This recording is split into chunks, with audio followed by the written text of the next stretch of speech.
জাতীয় থেকে আন্তর্জাতিক, প্রান্তিক, জনপদ থেকে নগর, চারপাশে কি ঘটছে এই মুহূর্তে তা সবকিছু নিয়ে আমাদের আয়োজন এখন চারদিক। আপনাদের সঙ্গে আছি আমি শামীমা রহমান শাম্মী।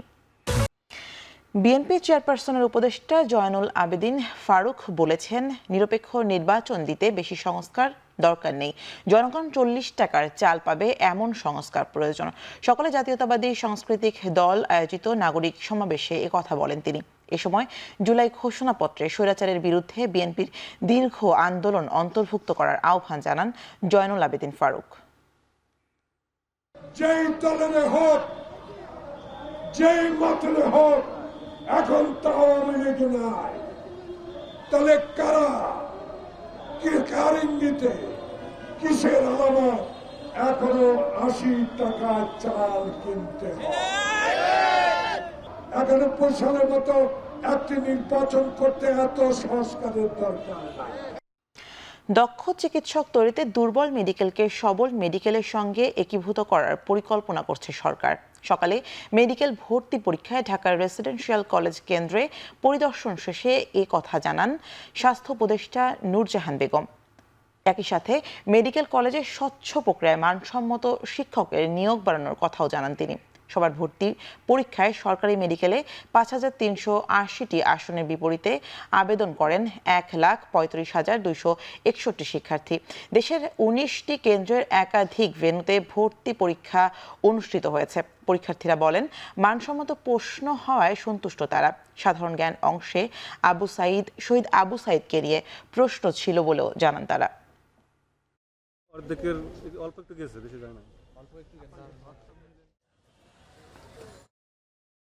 আমাদের কিন্তু এই সতর্কতা কিন্তু বেশ নিজেদের মধ্য থেকে নানানভাবে জানা হয়েছে।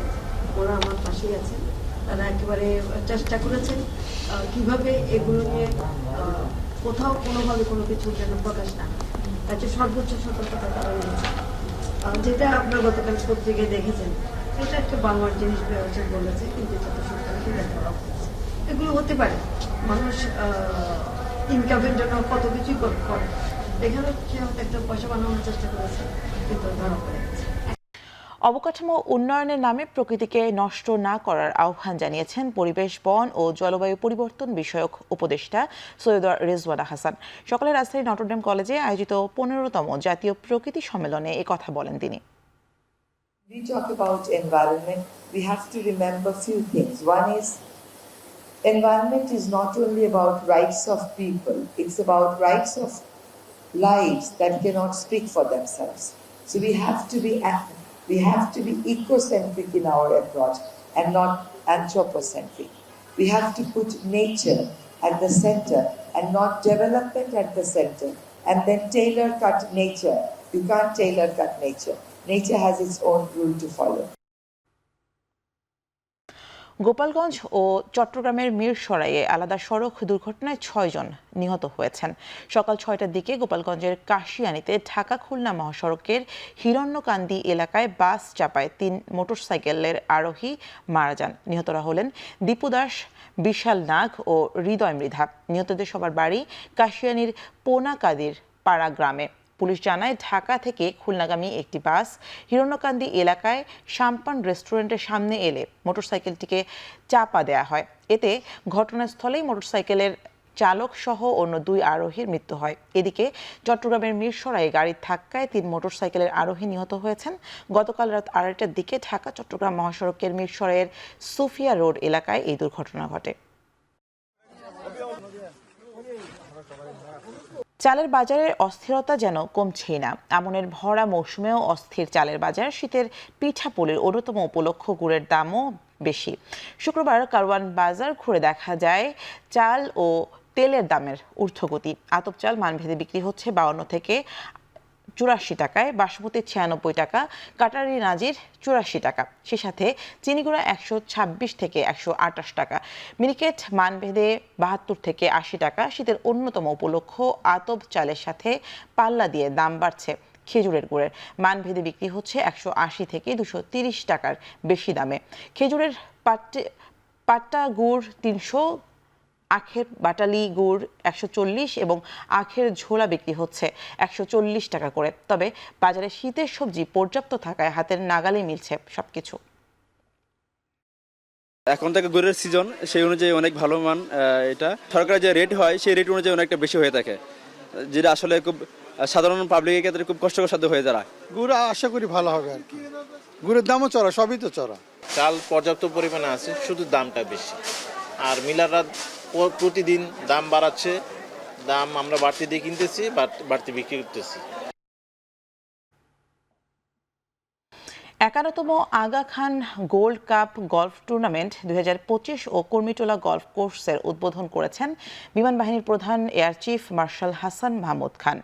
সকালে কুর্মিটোলা গলফ ক্লাবে এই কোর্সের উদ্বোধন করা হয়। টুর্নামেন্টে কুর্মিটোলা গলফ ক্লাবের দেশি ও বিদেশি সদস্য সহ প্রায় 500 গলফার এই কোর্সে অংশ নিয়েছেন। অনুষ্ঠানে কুর্মিটোলা গলফ ক্লাবের vice president lieutenant general Mohammad Shahidul Haque, prince Aga Khan Shia Imami Islamia কাউন্সিলের president Madan Ali Virani, club captain brigadier general Tauhid Hossain উপস্থিত ছিলেন। শনিবার সন্ধ্যায় কুর্মিটোলা গলফ ক্লাবের ব্যাংকুয়েট হলে বিজয়ীদের মধ্যে পুরস্কার দেয়া হবে।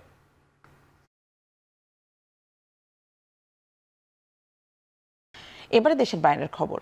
যুদ্ধবিরতি চুক্তিতে দুপক্ষের সম্মতিতে পৌঁছানোর কথা নিশ্চিত করেছে ইসরায়েলি প্রধানমন্ত্রী Benjamin Netanyahu.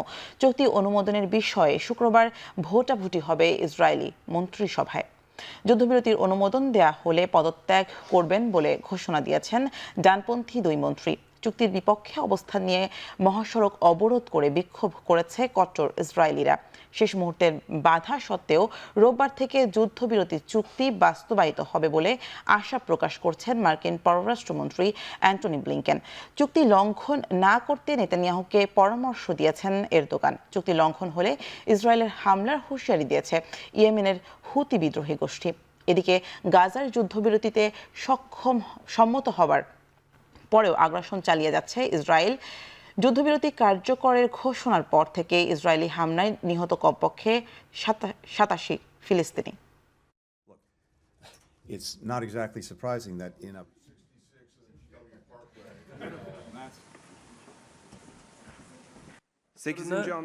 ve katliamlarını bugün Los অ্যাঞ্জেলেসের দাবানলে নিহতের সংখ্যা বেড়ে দাঁড়িয়েছে 27 জনে।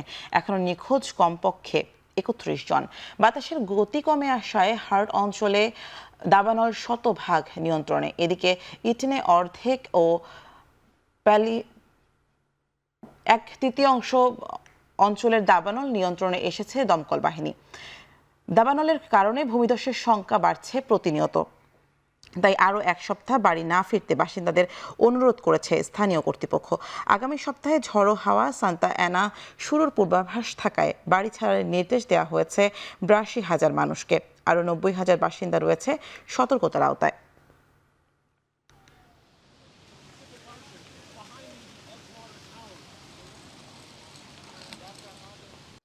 ব্যয় সংকোচনের লক্ষ্যে 5% কর্মী ছাঁটাইয়ের ঘোষণা দিয়েছে ব্রিটিশ জ্বালানি উত্তোলক প্রতিষ্ঠান বিপি। এতে করে চাকরি হারাতে যাচ্ছেন 4,700 কর্মী ও 3,000 কন্ট্রাক্টর। চলতি বছর নাগাদ ছাঁটাই প্রক্রিয়া সম্পন্ন হবে বলে ঘোষণা দিয়েছে প্রতিষ্ঠানটি। বিনিয়োগকারীদের আস্থা ফেরানোর লক্ষ্যে 2026 সাল নাগাদ বিপির ব্যয় কমপক্ষে $200 কোটি কমানোর ঘোষণা দিয়েছে প্রতিষ্ঠানটির সিইও। এ লক্ষ্যে কর্মী ছাঁটাইয়ের পাশাপাশি তেল ও গ্যাস উত্তোলন ভিত্তিক ব্যবসা থেকে সরে আসার প্রক্রিয়া রয়েছে ব্রিটিশ পেট্রোলিয়াম। ইতিমধ্যে বিশ্বের অন্যতম বড় অফশোর উইন্ডো অপারেটর হতে জাপানি প্রতিষ্ঠান জেরার সঙ্গে চুক্তি হয়েছে বিপির।